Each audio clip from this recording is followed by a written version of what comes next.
Welcome to the Nobody Knowz podcast with Callie Zamzow. Join us for conversations with local changemakers and hear the stories that don't always get told. It'll be honest, messy and beautiful, touching and humorous. Slow down, pour a glass, and pull up a chair. This is the Nobody Knowz podcast. Welcome to Nobody Knowz. I'm your host, Callie Zamzow. And Jody, I feel accomplished today already. You do? Yeah. I won a race this morning between me and another walker in downtown Boise. Nicely done. Yeah. She was wearing heels, so I think I had the upper hand. But I don't know. Yeah. I've seen some ladies that can get it done in heels. Well, here's the thing. So impressive. So I got in my car and I start forward, and she was already walking. Yeah.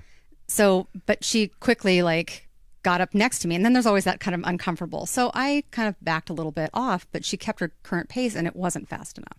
And you're so like, then, not today. Exactly. So then I had to overtake her, and it was That's awesome. Now, were you also carrying the box of donuts at the same time? I was not. I just had my little traveler bag.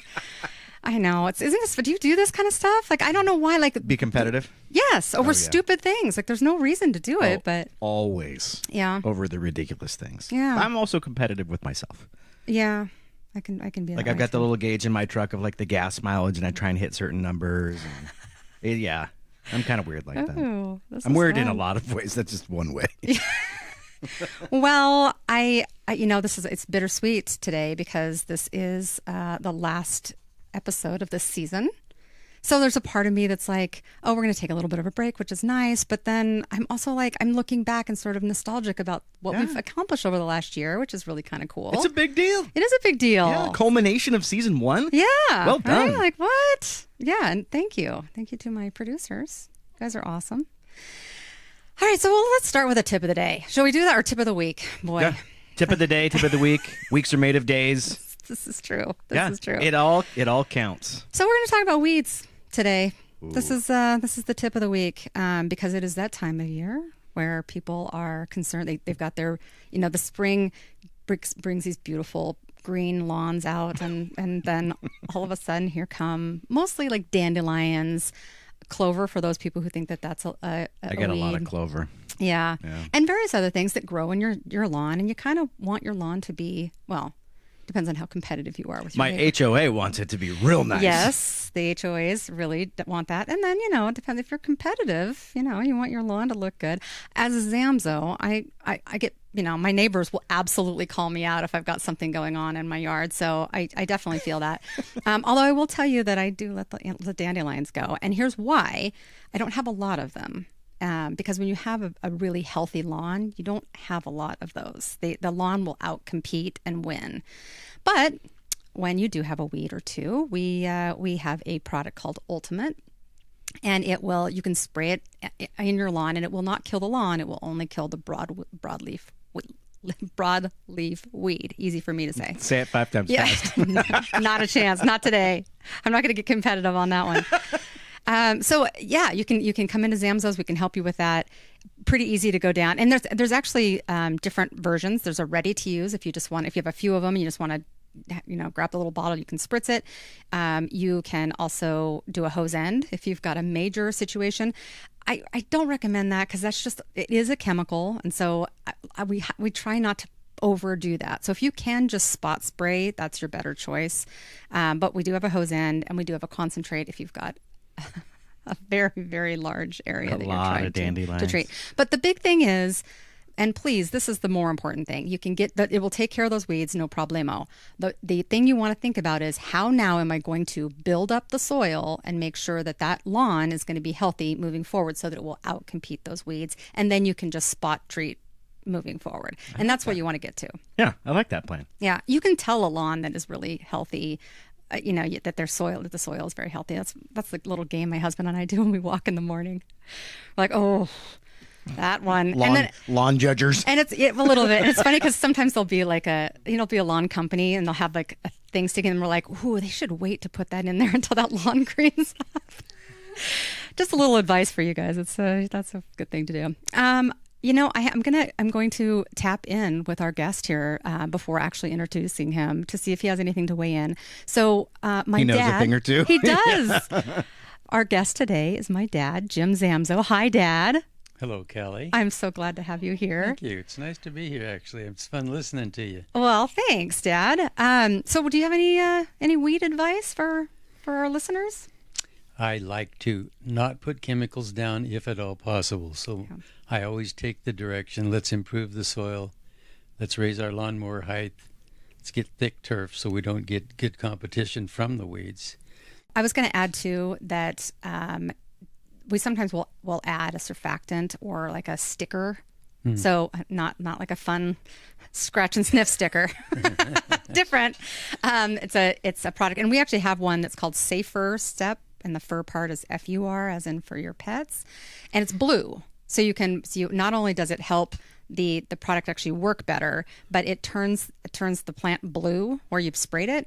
And then you can come by with a napkin or a paper towel, and you can run it across the top of the weed. And if blue comes up on your whatever you've wiped across it, then you know that it's not ready. You can't have your kids or your pets come out there yet. So it's kind of a safety, sort of thing you can do. So yeah, it doesn't take long to dry, really. No, it really doesn't. No, and the other thing that's really good about it is you can see where you've been. Yeah. So you don't have to treat the same weed twice. That's true. That is true. Well, here was the story that I was going to tell to lead into my dad before I had him jump right in here. So when I was in elementary school, I went to Kelch Elementary. And my dad worked a lot when I was a kid. He was running a business, and so between he and his brother, they were very, very busy people. Everybody had Sundays off because we were closed on Sundays back then. And then his second day off was Tuesdays. And every once in a while, I went to Kelch Elementary, and it was a closed campus. You're not ordinarily allowed to leave, but every once in a while, my dad would sign me out and take me out to lunch. And when he would do that, we would go just up the street onto Fairview to the Skippers. Remember the old Skippers? Yeah. So we'd go to Skippers, and we ordered the same thing. I think we were both the fish. We might have gotten chicken strips on occasion, but always the fish, sometimes a mix of the fish and the chicken strips. But here's the most important part.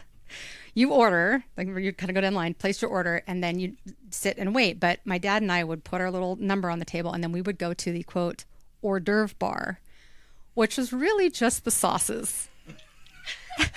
And so we would go, and we'd have our little paper containers, and we would fill them as full as we could with tartar sauce and cocktail sauce, bring them back to the table. And, of course, we had our silverware at that point, too. And we would literally eat cocktail sauce and tartar sauce as our, quote, hors d'oeuvre.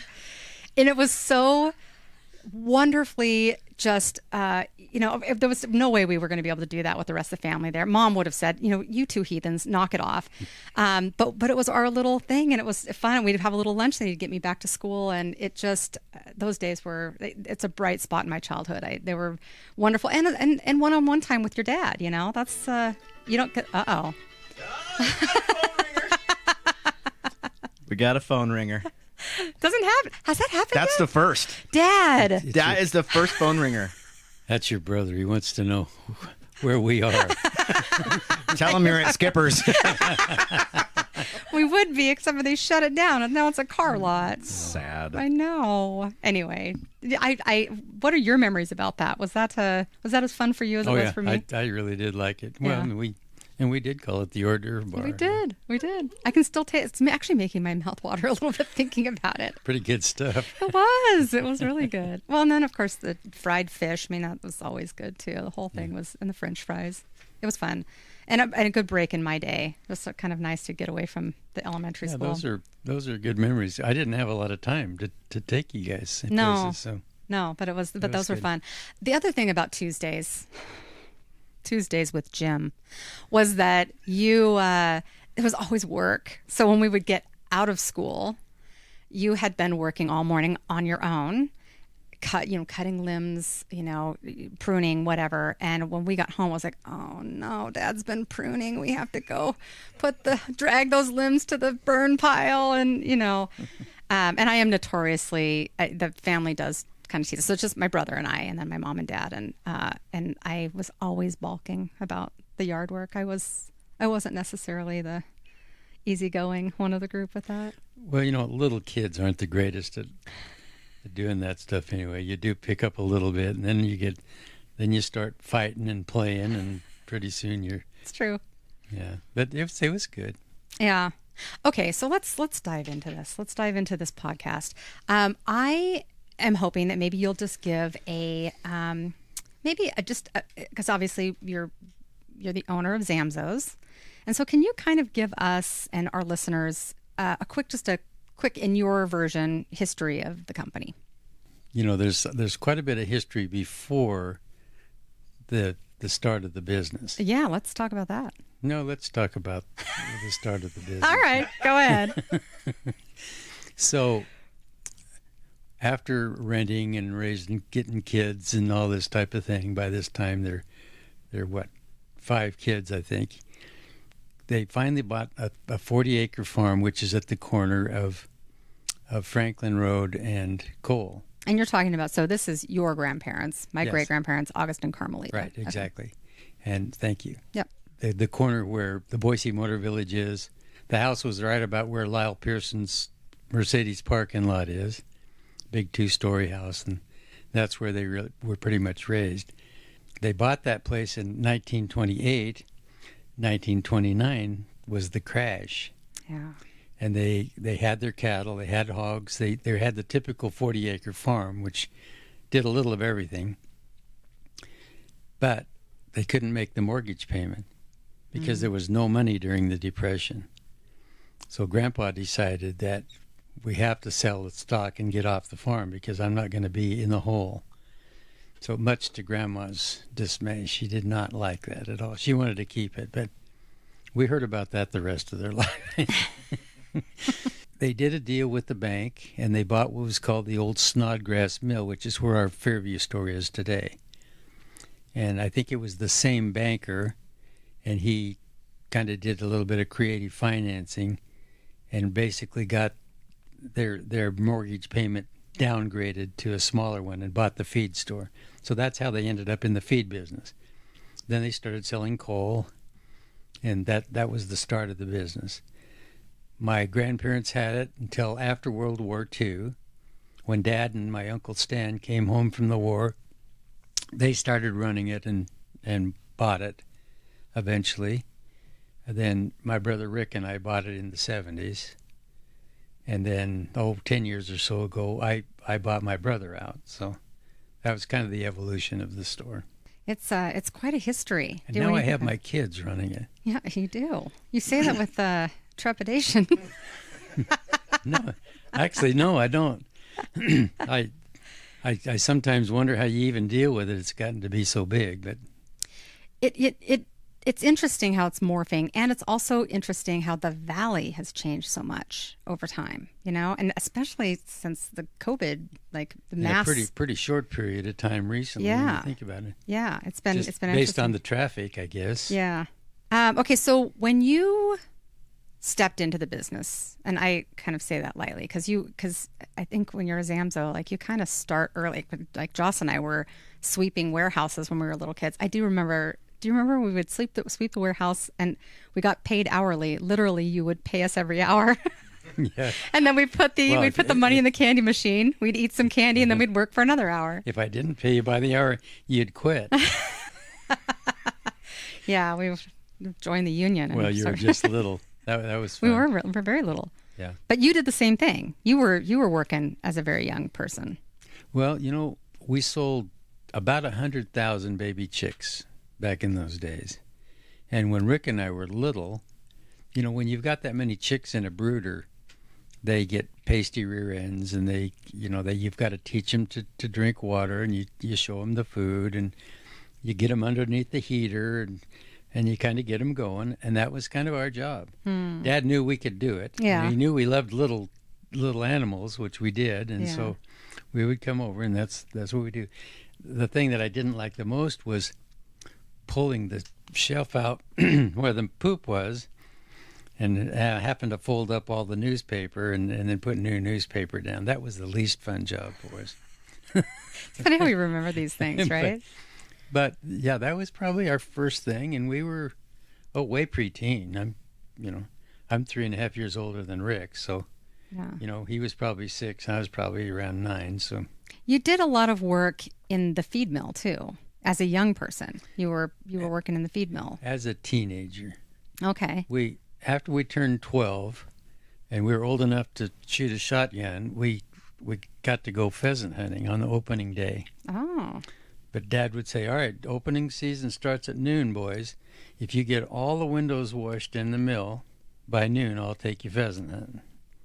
So we, and back in those days, it was, there were like a dozen, huge plate glass windows, like 6 by 6, that we had to wash perfectly inside and out. And my dad, if he'd come out, if there was a streak, you're going to have to do that one over, Well, and you say that so cheerfully. He was a cheerful guy, but he also, if let's say you had to go back a second time and say you still didn't get it, then you were like, oh. He was very strict. Very strict. Even with us grandkids, he was pretty strict. Yeah. Well, by today's standards, it could be considered abuse. Right. I always think about this time that he was working on the lawnmower, and he said, James, run get me a common screwdriver. So I turned and I started walking towards the garage to get the common screwdriver, and I found myself flat on my face on the concrete.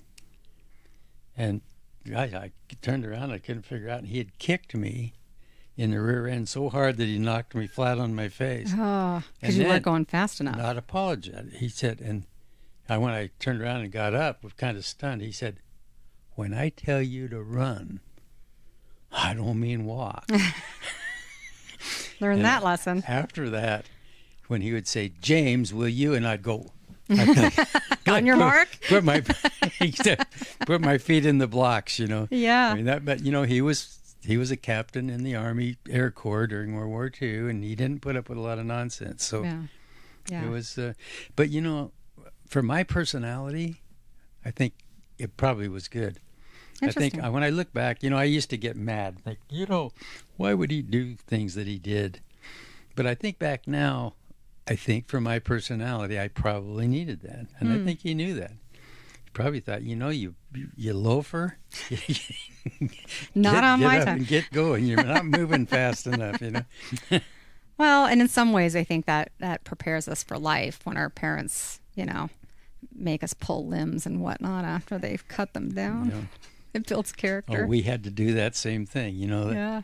Dad would get up in the tree and cut all those limbs down, and my brother and I would have to haul them. Well, I guess let me just thank you for parenting me differently than your dad parented you. You never once did that to me. You never physically, there was one time that you I chased you around with the switch.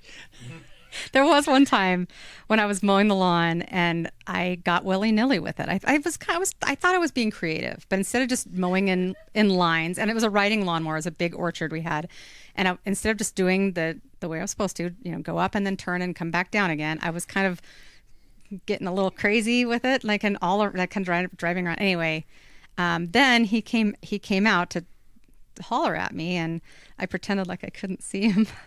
So I kept driving, and I kept just driving away from him, and that did not make him very happy.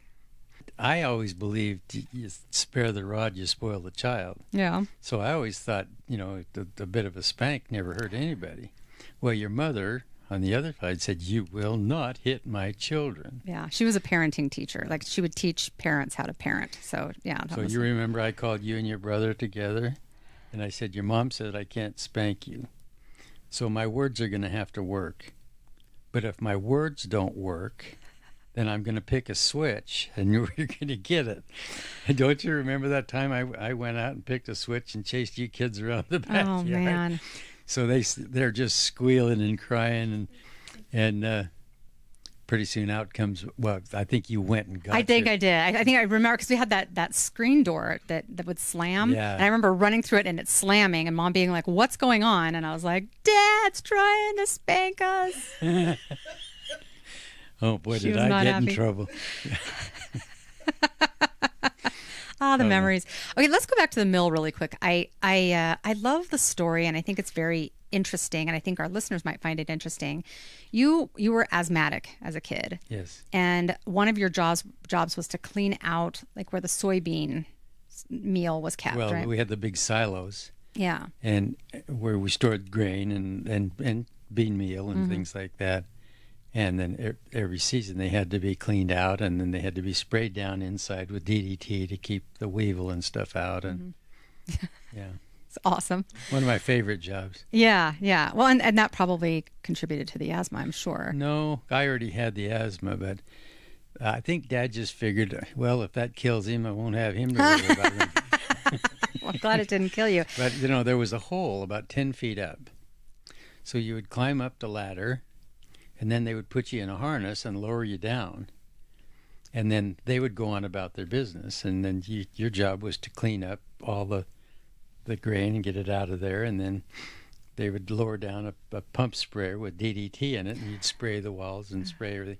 And it was all closed in. So, of course, Yeah, you're breathing it. There's no fresh air, and you're breathing it. No. And of course, there's no way to get out. They had to come when they figured you were about done. They would come and then they would pull you back up and pull you out the hole out the side of the silo. Lordy. So that wasn't good for my asthma. No. No.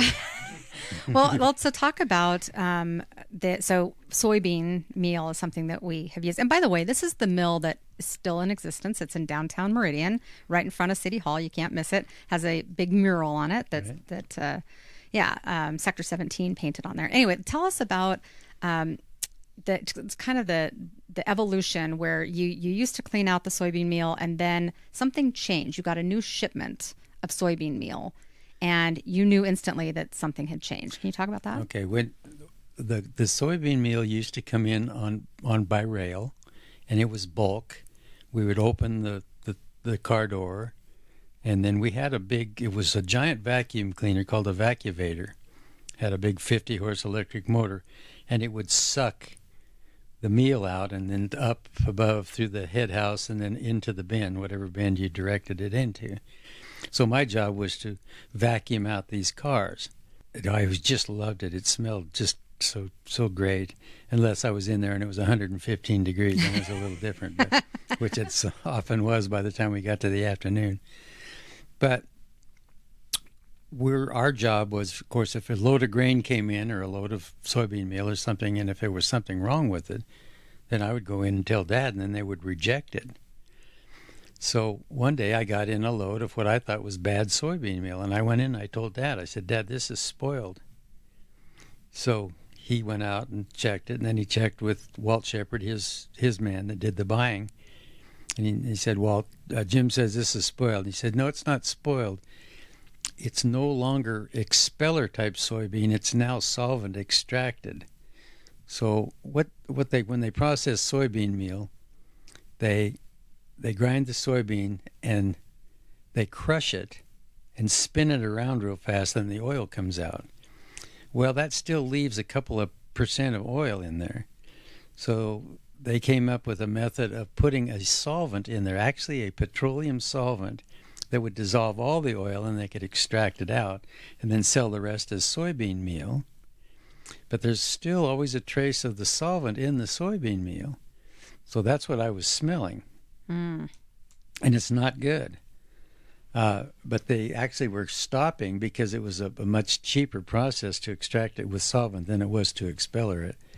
Soybean meal has gotten a real bad name because of that. Don't feed soybean meal because it's bad.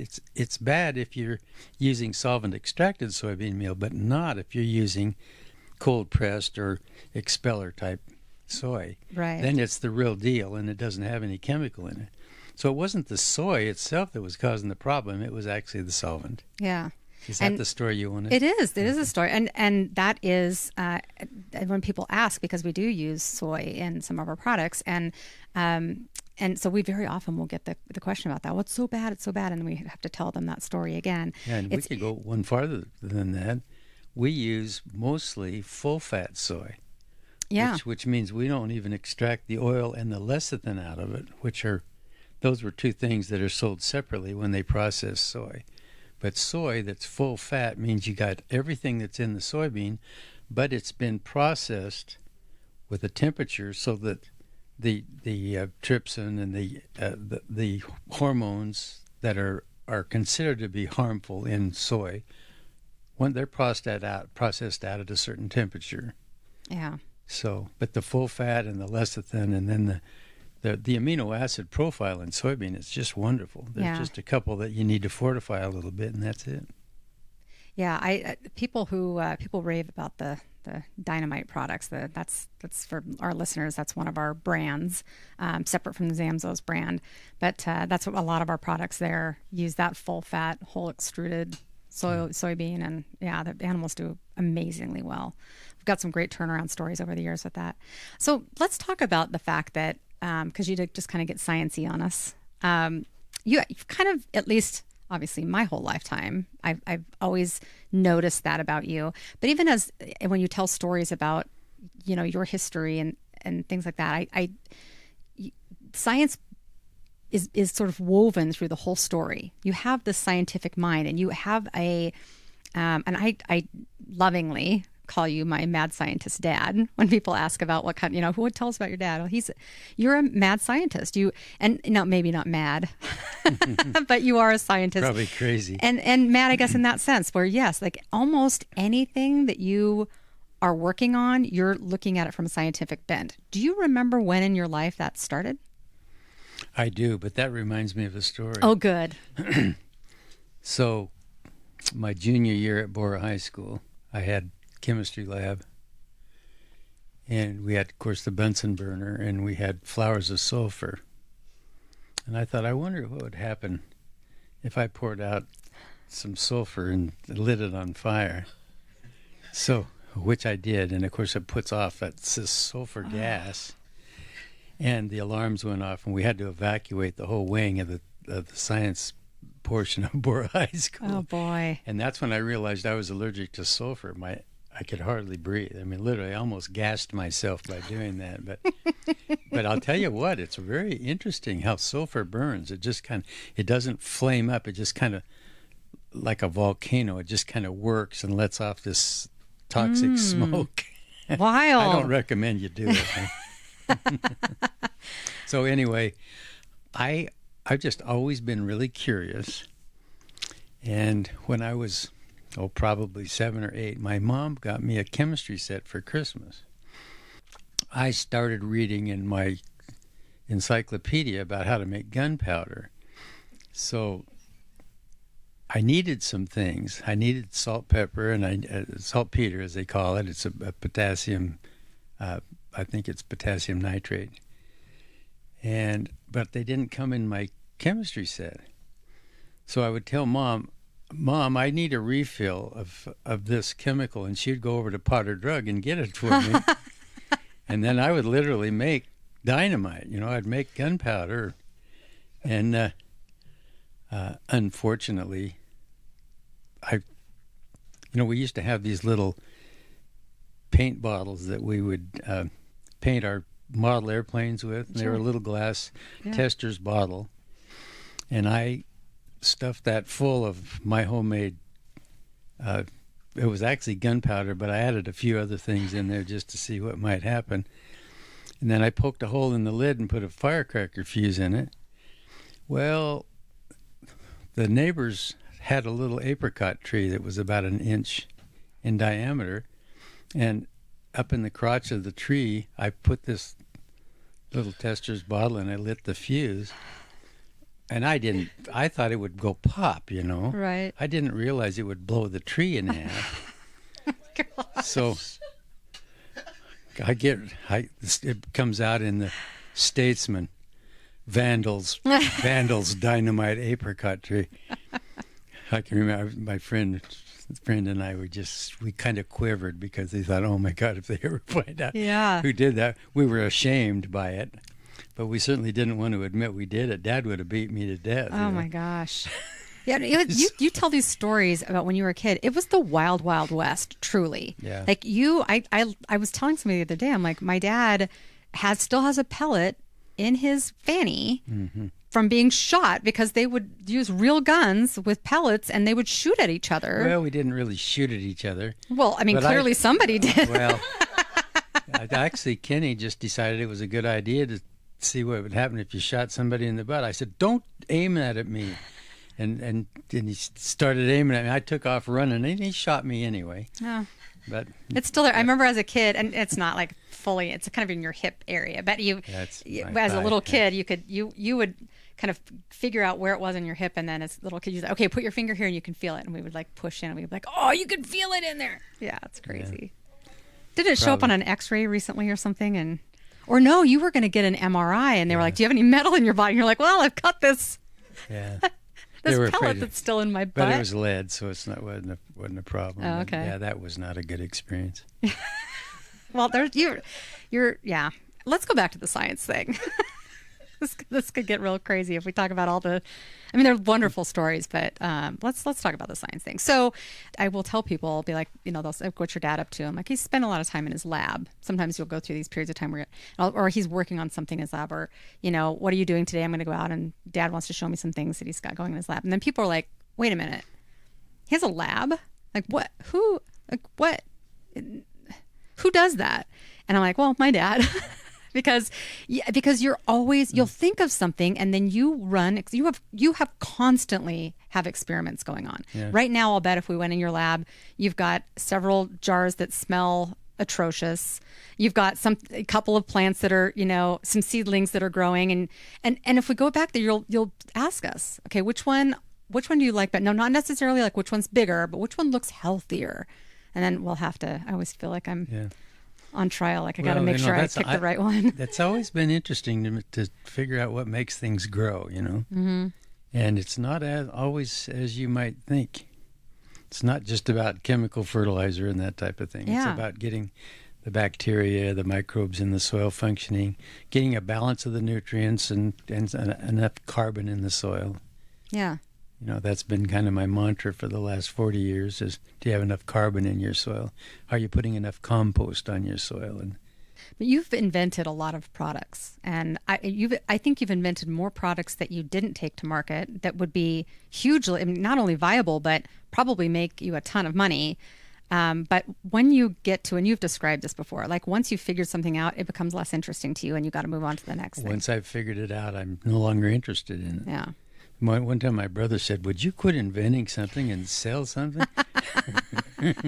Well, you certainly have invented plenty of things that sell like crazy, and they sell because they work. Mm-hmm. And they're, generally speaking, you're always trying to do things with Mother Nature. So a lot of what you are inventing are things that just work alongside to give Mother Nature a little boost up. Well, and it's because I was trained conventionally. Yes. So I learned about chemicals. Dad had farm chemicals in the feed store all the years as I was growing up. I became, and my brother, we became what was called lawn pros. The Scott's company taught us how to manage turf and that type of thing back in the day. And then we would use all their products. Scott's Turf Builder and Turf Builder Plus 2 to kill weeds, and Turf Builder Plus insect control, and Turf Builder Plus fungus control, and all those types of things. And they worked really, really well. But after about the third year, we started kind of going, something's going on. And one day I had the customer come in. I called them pet customers because they wouldn't come see anybody else. If I had my group of people that trusted me, they would come to me, and my brother did the same thing. And they would wait in line to have us wait on them because they just got to where they trusted us. Anyway, this guy came in and he said, "Jim, will you come over to my place? I'm just over in the Weaver subdivision just down the road from the Fairview store, which is what I was managing at the time." And I said, "Well, I don't really have time." And he said, "Please, I really want to show you something." So I went over there. It was about 10 o'clock on Saturday morning before we started getting busy. And he said, "I want you to look at my lawn, and I want you to look at my neighbor's lawn." And I said, "Okay." I got down. I could identify every disease and every insect and every weed, and this guy had them all. Mm-hmm. I said, "Well, you need to put on Scott's Turf Builder Plus 2 to get rid of the weeds, and then you need to put on Scott's Plus insect control, 6 weeks later or so and get rid of the insects. And then you need to, when you got some crabgrass, you've got all these things. He said, I know I've got all those things. I'm not blind. He says, I want to know why I have them. And I said, well, the seed comes in and the dogs run across it and they bring the disease and stuff like that. And he said, you know what, I'm not buying it. I said, well, why? And he said, well, look at my neighbor's lawn. They didn't have a fence. I went over and looked, and now it wasn't a perfect lawn, but he didn't have all of the problems. He said, and it was a reasonably healthy lawn compared to my customer's lawn. He says, there's something going on here, and I don't know what it is. But he said, tell me why that is, and I couldn't tell him. So I went home, and I went back to my office, and I started calling the next week. I called the big turf companies. I called Michigan State and Cornell and anybody that had a turf program. I called and I told them the story, and they would tell me the same thing. Well, you've got diseases, you got to spray for disease. You got insects, you got to spray for the... I said, well, why is it that sometimes lawns don't have it? They say, well, they will have it because once it gets over there, it'll contaminate it and grow. And I said, boy, I'm not buying it. Yeah. But I didn't have an answer. Finally, one day, my accountant called me. He said, I've got a big ag customer that's retiring here. He's from the Midwest, and he said he's really got some interesting stories to tell. He used to be in the chemical business, and then he went more natural. And I said, well, introduce me. We used to have a restaurant in downtown Boise that they would open for coffee. I sat down. This guy's name was C.J. Finzow. And I was there. They ran us out of there after dinner that night. Wow. I sat there with him all day long. He became a very important mentor to me.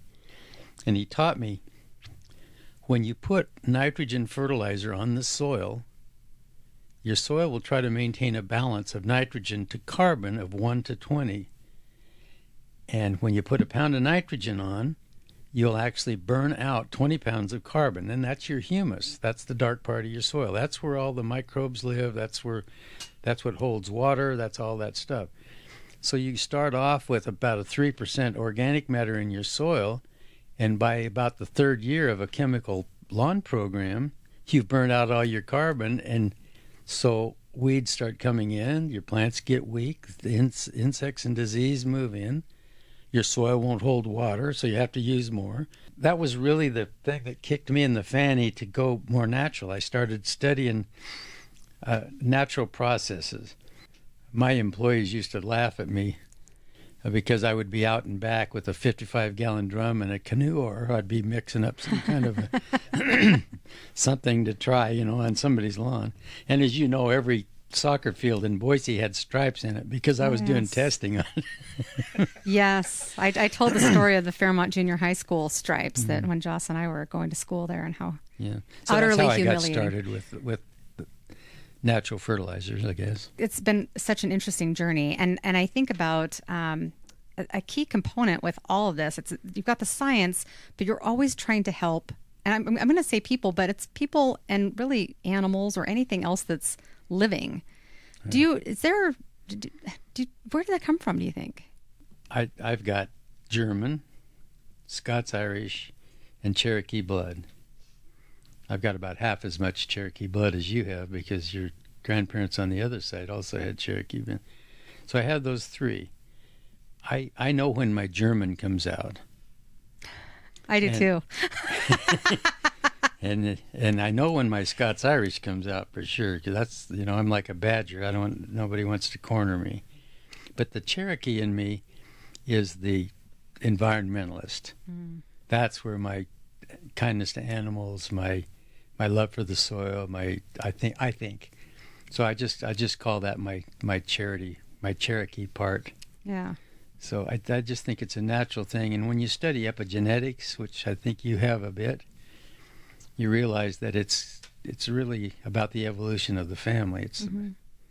It's not only about genes, it's also about the nutritional levels of your grandparents and so on that affect you. Yeah, I remember you were the one who taught me that.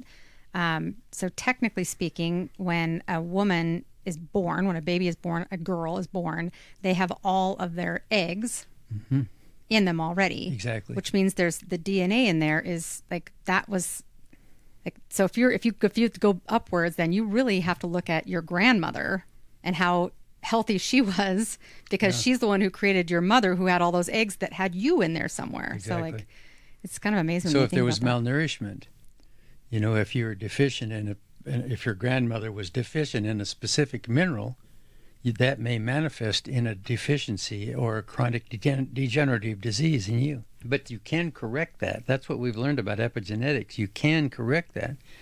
I was reading research in India about little boys that were not developing properly, and that was because there was a zinc deficiency there. But once they started fortifying their zinc in the proper form, then they did develop properly. In other words, they didn't develop reproductively. I remember you teaching me that when I was in my 20s, and I came up with to remind myself of that zinc for your dink. So good stuff. Do you remember that time I did the lecture up at McCall and embarrassed you so much? Yeah, let's not talk about that. I'm not going to. Well, the thing is, and we can tell this part of the story, you know, Dad, as a scientist, everything is just, a body is a body, and body parts are just body parts. And how we use those body parts are just how we as humans use those bodies. So it was actually a sexual conversation, and that's what had both Joss and I mortified. We're like, and because you're so scientific, you're given the details of what's happening, and Joss and I were like, holy cow. It wasn't just you. I could tell I embarrassed all the employees. Oh gosh, I think everybody was like, yeah. Pretty good. So I think this is kind of an interesting segue into the fact that the Zamzows, people know what we sell, but that's not what people rave about. And they do, like the lawn program's awesome, but the vast majority of our Google reviews and people who will take the time to, sometimes they'll come in the front doors of the home office and just tell us what a great experience they had. Almost always it has to do with a person that works in the store who helped them find the right product, help them solve a problem, help them, figure something out, find something, whatever. Has that always been the case? And how did that stem? It has always been the case, but that reminds me of a story. So when my brother and I we sat down one time, we decided we need to have a mission statement. So we wrote down everything we did. We had good quality products. We wanted them to be environmentally sound, so we tried to supply things that were as environmentally sound as possible. But we wanted to service our customer. We needed to teach our customer how to use stuff and how to be more successful. And every other word that came out was service. So I'm not going to say a naughty word, but... So at the end of the day, we wrote down, our new slogan was, at Zamzows, when it comes to serving you, we don't screw around. Only we didn't use screw. and so we got a good laugh out of that. Of course, we couldn't use that. But that was the slogan. It was all about service. So we end up, our slogan just as it is today, to provide the highest quality, environmentally sound products at a service level beyond our customers' expectations. Absolutely. That's why we spend so much time and energy in training our employees. Yeah. Start with good people. I agree. I mean, it's because you have to have that service mindset to begin with. You got to like people. So it's an interesting taking over the reins. How central that has been for both Joss and I, for my brother and I. It's a very and in every training that we have, no matter what we're teaching, lawn program stuff, any of the things that we teach, we're always sprinkling in how you even get to the point where you get to use that information. And it's relationship building. It's treating the customer like your friend, remember their dog's name, those kind of things that I don't think are probably very typical for most places. I'm going to guess that I won't even name other competitors, but they're not training people to try to remember somebody's pet's name, you know?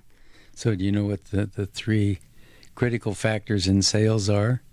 You can never make a sale if you don't have these three factors.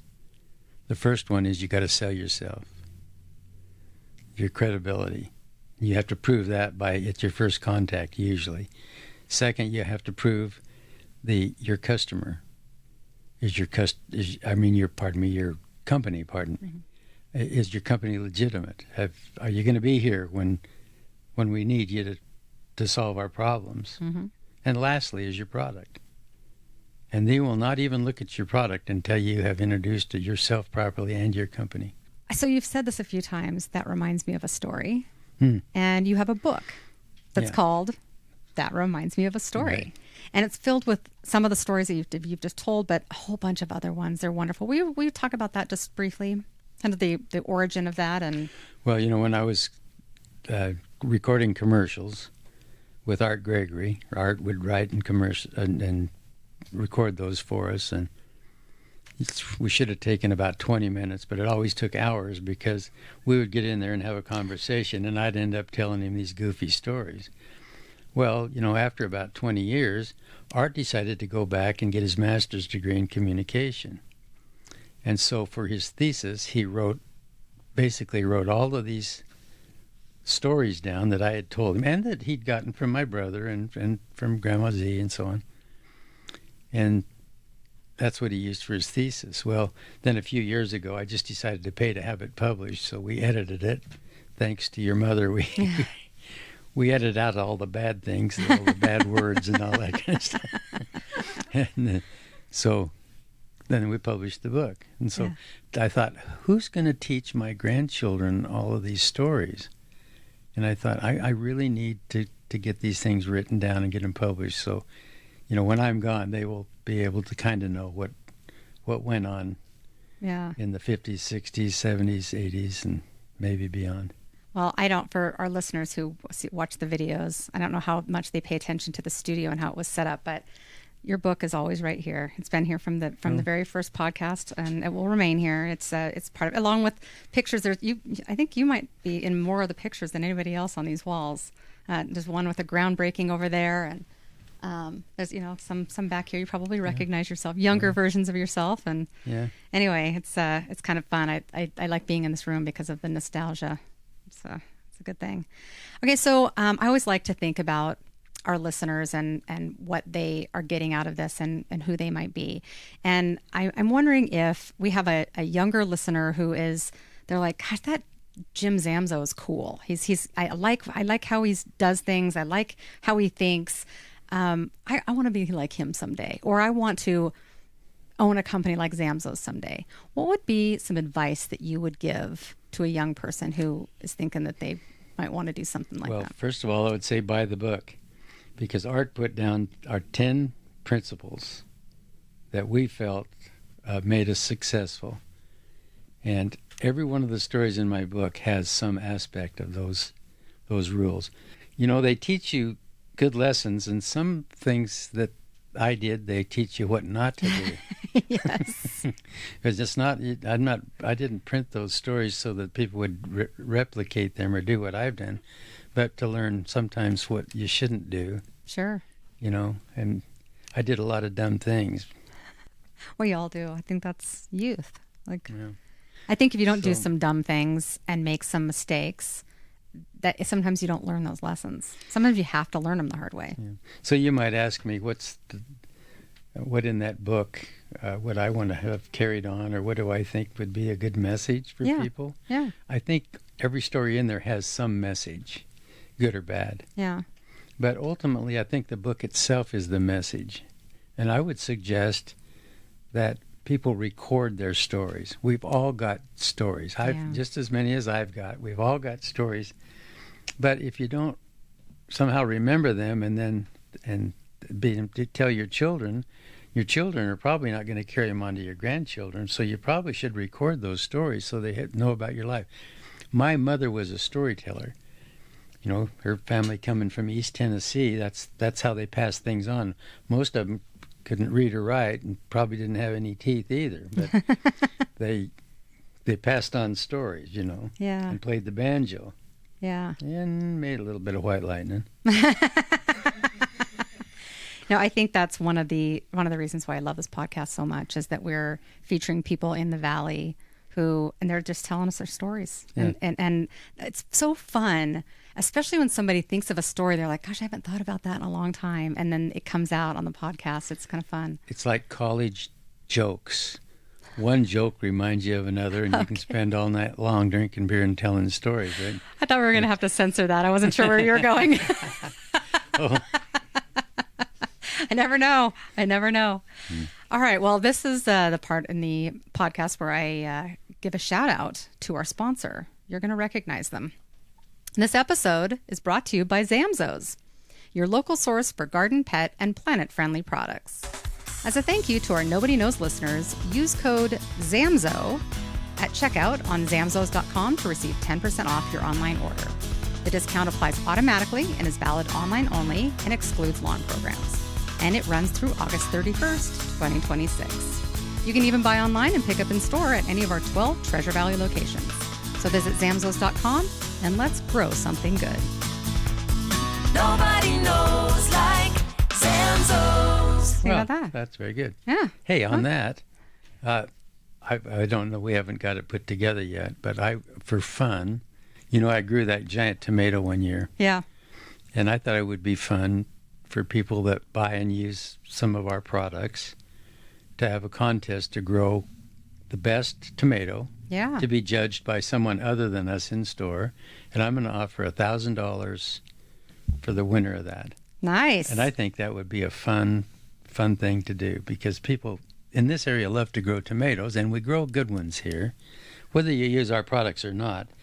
But if you want to enter the contest, you have to use our products. Oh, yeah. I was going to say, if you want to win, you want to use our products. Well, that's actually probably true. It's absolutely true. There's a picture of you standing on a ladder with a giant tomato plant, and I think sometimes people think we photoshopped it. We didn't. First of all, it was before that was before Photoshop that actually happened. I remember I was in a photography class and I took the picture. I was laying on the ground and I took the picture up, and you're on the ladder and almost to the top rung trying to get to the top of your. But I mean, how tall was that? Well, the frame was 17 feet. But remember, it grew out the side and grew down about a quarter of the way on the outside of the frame. Guide wires so that it didn't fall over. Yeah, but your mother got mad at me because the UPS driver couldn't get to the house. We had to put the guy wires up because it was, got so heavy that a little breeze would make it blow over. So, Right. So we had to guy it up. Well, it's legit in case people think that wasn't real. I witnessed it. Okay, so we're going to enter a second part of this episode, and it's called Sharing is Caring. It's kind of rapid fire questions. So you ready? I don't know. I guess we'll find out. Okay, so how about a lesson or a piece of advice that stuck with you over the years? I had a lot of messages from a number of different people. My grandfather, August, Jack Simplot, to name two. And that is, if you're going to make a good buy it as low as you can buy it, and when you're ready to sell it for as much profit as is reasonable, right? Mm-hmm. So I asked Jack Simplot one time. I was at one of his lectures. We'd go for lunch sometime, and he would speak to us. And I said, Mr. Simplot, how did you make so much money in the cattle business? He said, well, that's easy, son. I bought when everybody was selling, and I sold when everybody was buying. And I said, well, how do you know? And he said, if you've been in the cattle business very long, you know when it's low and you know when it's high. But he said the problem, of course, is when the price of cattle goes up, everybody thinks that's when you should get in. But then the market gets overbought, and then the market goes down. Like right now, there are not many cattle. The price of beef is outrageous. If you're going to be in the cattle business, right now is when you start buying first calf heifers and you start building your herd, right? But nobody does that because they only want to get in when it's high. Right. So Interesting. that would be buying high and selling low, right? Right. So The opposite. So, and I've always been somewhat of a contrarian anyway. So, I don't go along with what everybody else is doing usually. I usually try to take the opposite approach. It seems to have served you well. It has. All right, another question. A local place in the Treasure Valley that feels special to you? Or let's just say the state of Idaho. Let's spread it out. Maybe it's not Treasure Valley. Maybe it's the state of Oh Idaho. my gosh. The state of Idaho. That's fair. To me, this is the land I love, Yeah. I went up to Garden Valley a couple of days ago with my old friend Les Jenkins and got out of the car. My first breath was the pines, the bitter brushes blooming, the smell, the flow of the Payette River. It was magnificent. We just sat there on an old park bench and looked at the river for an hour. So, oh my gosh, the white clouds and the sawtooths and Lake Coeur d'Alene and Lake Pend Oreille and look at all the lakes we water skied on when you were little. Yeah. It's like glass, Cascade and McCall. And I don't think I have a favorite place in Idaho. I think I could say my favorite place in Idaho is Idaho. That's a great answer. And you do find beauty. And there have been times that we've gone on trips and we pulled over to the side of the road and I've looked around and thought, well, this is hell. And you'll find something pretty about it. Oh, look at this. There's a flower blooming out here in the desert and come here, kids. And we'd be like, oh, Dad. Do you remember the time teach us something? Do you remember the time we took Joshua to the University of Arizona and we stopped at the north rim of the Grand Canyon? Yeah. We drove all the way First out. of all, we were teenagers and I know, but kind of assholes, but keep going. So we go all the way down there and we go up to the rim and we get out. Your mom and I are looking down at this fantastic canyon and you and your brother are scrapping and poking each other and causing trouble. We said, kids, come over here and look at this. And you walked over and you looked at it and walked away and you said, what's the big deal? Yeah. Teenagers. Yeah, exactly. What's funny is I was thinking about the fact that because I haven't taken Rafi there, and I'm at that age where I'm like, well, she needs to see that. She needs to see the glory of it all. And don't be ashamed when she says what's the big deal. She try. probably wouldn't, though. She probably will appreciate it. Yeah, she's definitely. She's a good human. All right. How about a book or a story that has influenced how you think? Now, you're a huge reader. The listeners should know this. You read all the time. You're like Warren Buffett that way. Like you spend most of your time reading anymore. So this is interesting. Probably two that really stick in my mind that were a start of. I was trying to figure out how the mind works, and two books that really help are Think and Grow Rich and Psycho-Cybernetics. Kind of help understand how the mind works and how it relates to the physical and that type of thing. But of course, I studied all the millionaires I could find.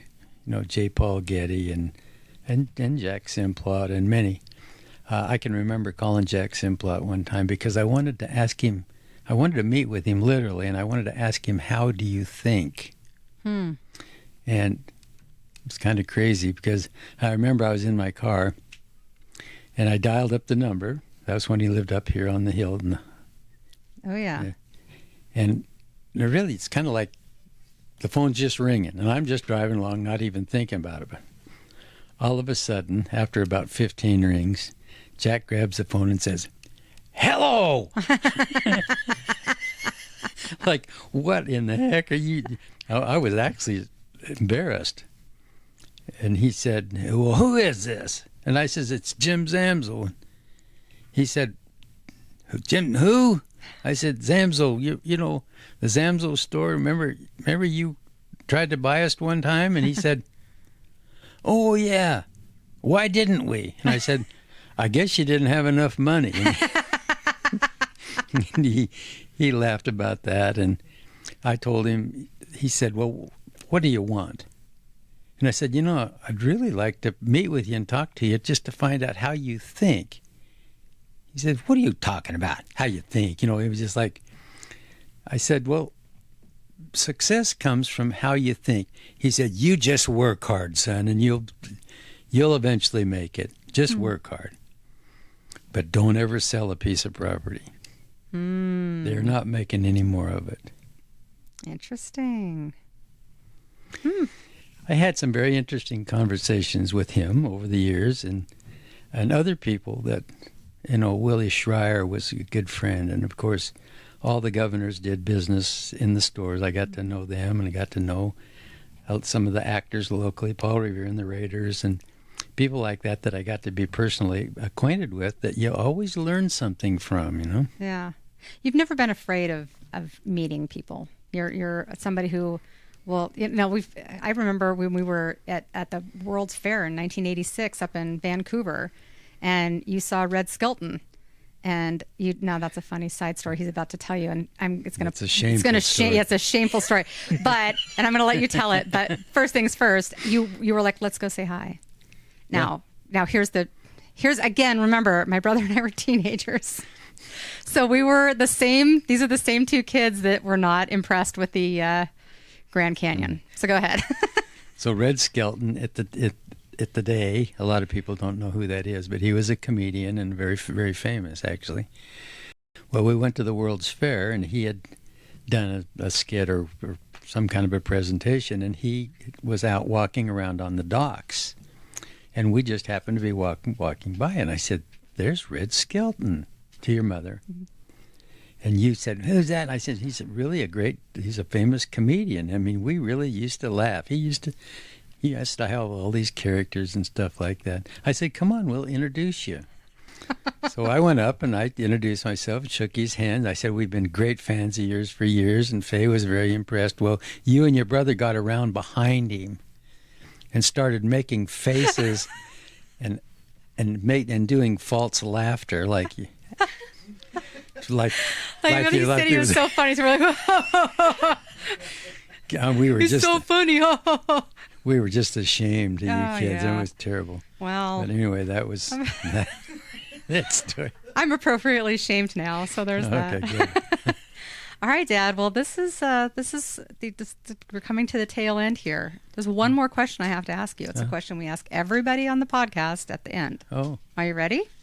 I guess. Okay. The question is this: what is something that nobody knows? Well, when I was young, I always wanted to be a rogue elephant hunter. Wow. Yeah. Did you know that? You know, I feel like you've told me about what a rogue elephant hunter does, but well, like, is that a career? Well, it was.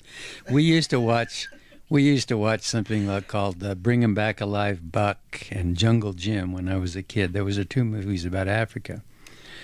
Well, if an elephant or a rhinoceros were wounded, if someone were hunting them, which they did back in those days an awful lot, I'm sorry to say, if they got wounded, they went rogue.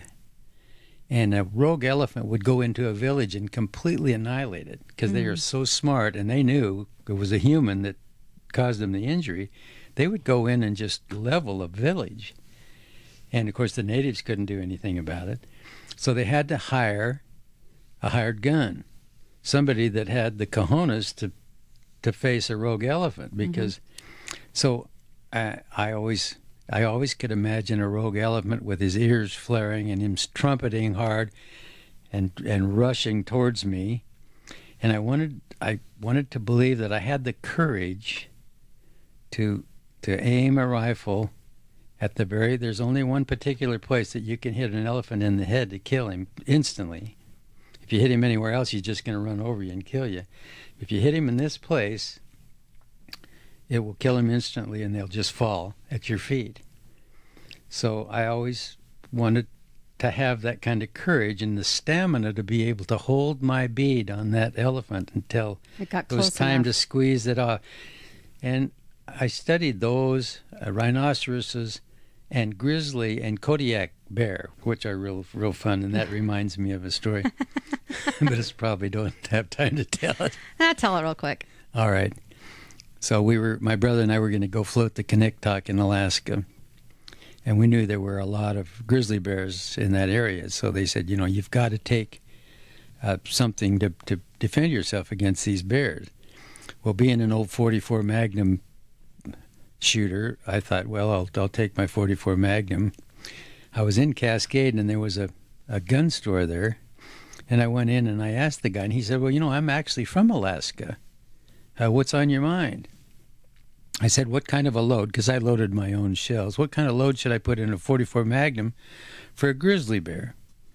And he told me, you need a 500 grain bullet and you need blah, blah, blah, blah, blah. But he said, really, you shouldn't use a 44 Magnum or any kind of a pistol like that. You really need a shotgun with slugs in it. And he said, now, when you get that shotgun, it's going to have a little bead on the end of it. That's a sight. He said, make sure you get a file and file that off. And I said, why? And he said, because when you shoot that bear and he takes that gun away from it and shoves it up your butt, it won't hurt quite so bad. And he said, son, don't shoot a bear. Get a horn or get OC spray, and that'll get him away from you. But don't. He said, nobody ever is accurate enough to hit a grizzly bear to kill him, and they'll just kill you. So don't do that. Oh, Dad, I love your stories. They're wonderful. Thank you for sharing today. Thank you for being here on our final episode of season 1 of the Nobody Knowz podcast. It's an honor to have you here. I love your stories. I hope that we will have you on again, because I think there are many more that we could probably get out of you. Quite a few stories. That's fun. Thank you. You're doing a very nice job, Kelly. Thanks, Daddy. I appreciate that. If you enjoyed today's episode and this first season of Nobody Knowz, be sure to follow the podcast and leave a review. We'll be taking a short break before season 2, but we can't wait to bring you more conversations with the people shaping the Treasure Valley. And just one more thing, Nobody Knowz listeners, as an added bonus, and thank you for listening to the Nobody Knowz podcast, we have a special opportunity to win a giant basket packed full of Jim Zamzow's favorite products. This is a legit bundle of goodies worth over $300. From Zamzow's Thrive to Pepper Popper, Tomato Boom, and many more, all you have to do is click the link below and fill out the form to get entered. No purchase necessary. And don't forget to enter code TOMATO. Again, that code, TOMATO. Entry deadline is June 30th, 2026. And thanks again for listening, and good luck.